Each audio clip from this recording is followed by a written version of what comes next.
নমস্কার বন্ধুরা, আবারও একটি দুর্দান্ত নিয়োগ বিজ্ঞপ্তি নিয়ে আজকের এই ভিডিওতে আপনাদের সাথে কথা বলবো। ইন্ডিয়ান এয়ারফোর্স এর পক্ষ থেকে একটি গুরুত্বপূর্ণ নোটিফিকেশন বের হয়েছে।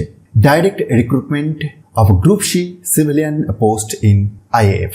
আপনার যদি শুধুমাত্র মাধ্যমিক পাস যোগ্যতা থাকে, হ্যাঁ দেখুন এসেন্সিয়াল কোয়ালিফিকেশন এখানে কি লেখা আছে, matriculation pass or equivalent qualification from a recognized university or board, তাহলেই আপনি আবেদন করতে পারবেন। পে স্কেলটি লক্ষ্য করুন, level 1 as per pay matrix 7 CPC। যে পোস্টে নিয়োগের কথা এই বিজ্ঞপ্তিতে জানানো হয়েছে সেটি হচ্ছে মাল্টিটাস্কিং স্টাফ বা MTS। আপনার যদি ইন্টারেস্ট থাকে এবং এলিজিবিলিটি ক্রাইটেরিয়া মিট করেন, আপনি আবেদন করে দিতে পারেন। দেখুন এজ লিমিটটি কিন্তু 18 থেকে 25-এর মধ্যে থাকতে হবে, তবে সরকারি নিয়ম অনুযায়ী বয়সসীমা ছাড় আছে।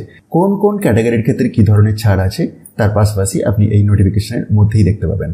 আচ্ছা, সবচেয়ে গুরুত্বপূর্ণ যে বিষয় লাস্ট ডেট প্রসঙ্গে জানিয়ে রাখি, এখানেতে জানানো হয়েছে যে এই বিজ্ঞপ্তি প্রকাশের 30 দিন এর মধ্যে আপনাকে আবেদন করতে হবে। আচ্ছা, এই বিজ্ঞপ্তিটি কবে প্রকাশ পেয়েছে একটু উপর দিকে এলেই দেখতে পাবেন যে এমপ্লয়মেন্ট নিউজেতে 27 জুন থেকে 23 জুলাই 2026, অর্থাৎ একবারে রিসেন্ট বিজ্ঞপ্তি এটি। আর কিভাবে আবেদন করবেন সে প্রসঙ্গে এখানে ক্লিয়ার ইনস্ট্রাকশনস দেওয়া আছে। এখানে একটি ফরম্যাট প্রোভাইড করে দেওয়া হয়েছে অ্যানেক্সার 1 এর মধ্যে, প্রোফর্মা ফর অ্যাপ্লিকেশন। তো এই ফরম্যাট এর আদতে আপনাকে অ্যাপ্লিকেশনটিকে পূরণ করতে হবে এবং নেসেসারি ডকুমেন্ট সহ অফলাইনে আপনাকে আবেদন করতে হবে। যদি ইন্টারেস্ট থাকে এবং এলিজিবিলিটি ক্রাইটেরিয়া মিট করেন, আপনি এই নোটিফিকেশনটি নিজে থেকে ডাউনলোড করে ভালোভাবে ভেরিফাই করুন এবং তারপরেই আবেদন করুন। আর এই বিজ্ঞপ্তিটি আপনি কিভাবে ডাউনলোড করবেন, ডেসক্রিপশন বক্সেতে দেখবেন একটি টেলিগ্রাম চ্যানেলের লিঙ্ক দেওয়া আছে।